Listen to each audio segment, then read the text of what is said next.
पिछले साल जो आपने पिछले बजट्स में कहा उसका क्या अचीव किया, कितना परसेंट अचीव किया, कितना वेरिएशन। वर्ल्ड में सबसे ज़्यादा वर्कफोर्स है, उसमें से बस 46% इज वर्किंग, बाकी अनएम्प्लॉयड है। उसके लिए कोई ऐसा इसमें इन्होंने कोई अनाउंसमेंट नहीं की इसका उत्तेजित हो, क्योंकि गरीब के लिए चलो कुछ किया होगा, किसानों के लिए कह रहे हैं हम ये आर्टिफिशियल इंटेलिजेंस करेंगे। अरे भैया जो सड़क पर बैठे हैं उनको तो किसी तरह घर में पहले करिए, उनकी समस्या वो तो सॉल्व करिए, तभी वो आगे जाके आर्टिफिशियल इंटेलिजेंस का यूज़ करेंगे। तो करंट प्रॉब्लम का कोई सोल्यूशन नहीं, फ्यूचर का सारा बता दिया हम। नमस्कार, आप देख रहे हैं अपर्णा की पड़ताल।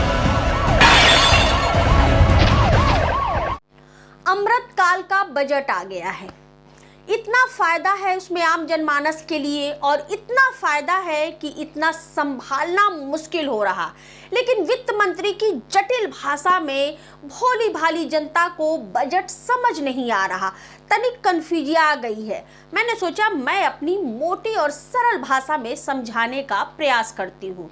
एक्चुअली इस बजट का जो सार है वो कुछ यूँ है। सोना दिया सुनार को तो पायल बना दिया, लोहा दिया लोहार को तो हथौड़ा बना दिया, और देश का बजट दिया वित्त मंत्री को तो इस अमृत काल का अमृत बना दिया। इस देश की परंपरा है कि जब भी चुनाव नजदीक होते हैं तो बजट को आर्थिक नीति और जनहित की दृष्टि से देखकर पूरी सूझबूझ से बजट पेश किया जाता है।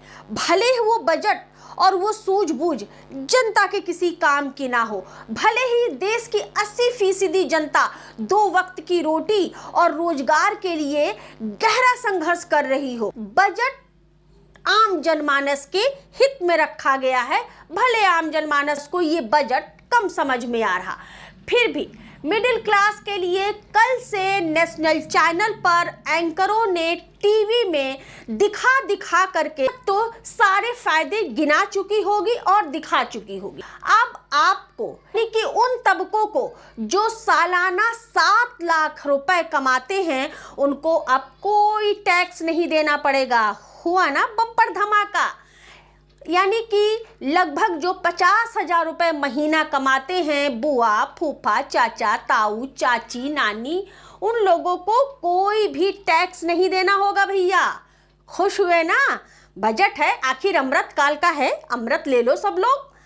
अब हम बात करते हैं जो नया टैक्स का स्लैब आया है, ये पुराना जो टैक्स का स्लैब था, जो सिस्टम था टैक्स देने का, उसमें कितना अंतर है। तो पहले आप रुको और ठहरो और ज़्यादा खुश मत हो, पहले बातों को समझो, काहे कि आधी अधूरी जानकारी बड़ी खतरनाक होती है। तो अभी तक आप जो टैक्स देते थे तो उस पर आप कुछ बचत निवेश की रसीद और कागज वगैरह लगा देते थे, जिससे आपको थोड़ी बहुत छूट मिल जाती थी। जो नया स्लैब आया है इसमें इस तरह की कोई छूट नहीं मिलेगी भैया, लेकिन फिर भी ऑप्शन ए और ऑप्शन बी आपके पास अवेलेबल है। चॉइस इज योर कि आप पुराने टैक्स स्लैब के अनुसार चलना है या फिर नए टैक्स स्लैब के अनुसार। मेरे अनुसार आपको नया वाला चुन लेना चाहिए, इसमें आपको ज्यादा फायदा होगा। अब थोड़ा गंभीर मुद्दों पे बात करते हैं। क्या एक राष्ट्र की जिम्मेदारी बजट को लेकर के सिर्फ यही विजन होना चाहिए? इस बजट में 80% जनता को क्या मिला है पूरे 12 महीने मुफ्त का राशन। इस बजट में किसान को क्या मिला है? इस बजट में नौजवान को क्या मिला है? इस बजट से कितनी राहत और रियायत मिली है, इस पर हम चर्चा करेंगे सिलसिलेवार तरीके से, क्योंकि हमारे माननीय प्रधानमंत्री जी ने कल कहा कि ये बजट गांव, गरीब और किसान को ध्यान में रखकर पेश किया गया है। तो चलिए हम उस पर नजर डालते हैं कि कितना भला किसका। अमृत काल का बजट, पहला बजट पिछले साल के अमृत काल के बजट की तुलना में शिक्षा क्षेत्र में कम हो गया। यानी कि जीडीपी को लेकर के 2.64% जो इससे पहले साल का बजट था, अब वो घटकर 2.51% आ गया है। यानी कि शिक्षा क्षेत्र में बजट घटा दिया गया है। क्यों भाई? क्या अब हमारे देश में शिक्षा का कोई महत्व नहीं है? अब बात करते हैं स्वास्थ्य की। स्वास्थ्य क्षेत्र को लेकर के इस देश की भीतर की चिंता तब जागी थी जब कोरोना महामारी का मार झेला था। उसके बावजूद इतनी चरमराई व्यवस्था को एक लेवल पर लाने के लिए जो पिछले दिनों मेहनत हुई है, भयावह स्थिति हम लोगों ने देखी है, उसके बावजूद भी स्वास्थ्य क्षेत्र में 2.20% था, वो घटकर पहली बार 2% से भी नीचे यानी कि 1.98% पर आकर खड़ा हो गया। अब आइए जानते हैं कि कृषि क्षेत्र में क्या किया गया है। जो भारत देश है, इसकी 65% आबादी ग्रामीणों में यानी कि गांवों में वास करती है और काफी हद तक उनकी जीविकोपार्जन का एकमात्र कारण कृषि क्षेत्र होता है। उस पर हम देखते हैं कि सरकार ने कितनी संवेदनशीलता दिखाई है। कृषि क्षेत्र में होने वाला खर्च 3.84% जो पिछले वर्ष का बजट था, इस बार वो घटकर 20% पर आकर खड़ा हो गया है। यानी कि सड़क का किसान अभी जहां पर था वहीं पर है, उसके लिए कोई नया प्लान नहीं है।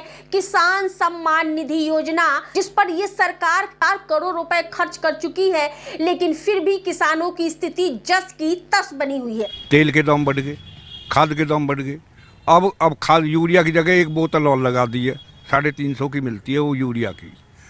उसमें किसान यदि उसको लगाएगा तो एक मजदूर करेगा,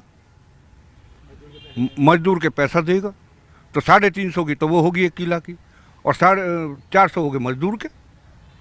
500 लेते हैं पर 400 में कर देगा, 700 रुपया में लगेगा। कहाँ दूनी होगी और डाउन होगी। गेहूं के भाव सरकार के जब कहा है, और अब 3,000 3100-3200 बिक रहा गेहूँ, तो किसान के कहाँ बढ़े? उनके बढ़ रहे जो सेठ लोग गेहूँ खरीद के बैठ गए। किसान की आय दूनी कहाँ हुई? जुताई की पहले 100 रुपया ही, अब 200 250। अब हम आ जाते हैं इस सरकार का सबसे मजबूत मुद्दा और गरीबों का एक मजबूत स्तंभ, मनरेगा पर इस सरकार ने इस साल क्या किया है, हम इस पर चर्चा कर लेते हैं। क्योंकि इस पर सरकार गरीबों को, मजदूरों को ज्यादा काम देने का दावा करती है। अब तो खैर 100 दिन की तो बात ही छोड़ दे, 50 दिन भी मनरेगा मजदूरों को काम नहीं मिलता है। इसके बजट में पूरे 13,000 करोड़ की घटोतरी हुई है। यानी कि पिछले साल 73,000 करोड़ का बजट था मनरेगा के लिए, जो इस साल घटकर 60,000 करोड़ का बजट आकर के खड़ा हो गया है। यानी कि इस अमृत काल के बजट में शिक्षा, स्वास्थ्य और गरीबी को कुछ नहीं मिला। यानी कि ये अमृत काल की अमृत वर्षा के हकदार नहीं है। यानी कि इस अमृत काल के हम बजट के अंदर के पन्नों को खोलकर देखने की कोशिश करेंगे। आम जनमानस के लिए राहत और रियायत जैसा कुछ भी नहीं है। पूरा देश जानता है कि 2023 में 9 राज्यों में चुनाव होने वाले हैं और 2024 में लोकसभा चुनाव मुंह बाए खड़ा है। ये हमारे देश की बेचारगी है जो अपने अंदर महंगाई और बेरोजगारी जैसी डायन को अपने अंदर समेटे हुए खड़ी है। दुनिया भर में भारत देश के लिए कोई भी बोली लगाई जा रही हो, विश्व गुरु बनने की ओर कोई भी परचम लहराया जा रहा हो, लेकिन भारत देश की अंदरूनी स्थिति बढ़ती महंगाई और बढ़ते बेरोजगारी की वजह से एक नाजुक स्थिति में खड़ी है।